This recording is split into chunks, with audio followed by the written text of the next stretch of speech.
Quand on reçoit une mauvaise note à l'école, on peut avoir tendance à avoir envie justement de la minimiser. En matière économique, si l'agence de notation Standard & Poor's octroie un AA- à la France, que faire? Eh bien, le ministre de l'économie a ces dernières heures fait le choix de rappeler les bons résultats obtenus. Pas question d'y voir un camouflet, tout en estimant que cette décision, je cite, n'aura pas d'impact à ses yeux sur le quotidien des Français.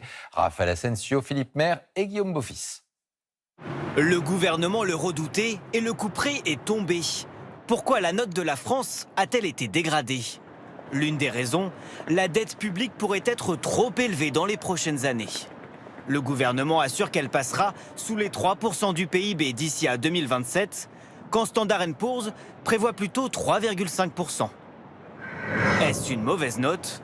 Non, selon le ministre de l'économie, qui affirme que la France n'a aucun mal à emprunter sur les marchés. La notation française reste de très bonne qualité.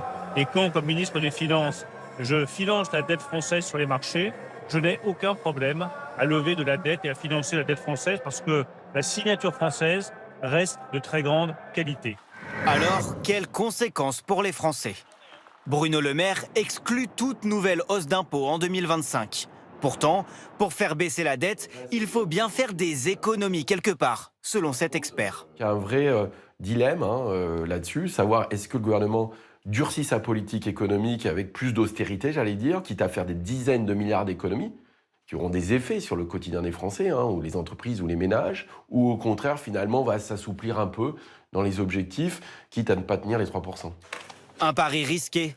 Ne pas réduire la dette pourrait faire encore baisser la note du pays dans les prochaines années. Cette dégradation, à une semaine des élections européennes, est-elle un camouflet politique? Les partis d'opposition s'en emparent. Pour Marine Le Pen, la gestion catastrophique des finances publiques par des gouvernements aussi incompétents qu'arrogants a mis notre pays dans de très graves difficultés. même son de cloche pour Éric Ciotti. La France sanctionnée pour ses errements et ses inconséquences budgétaires.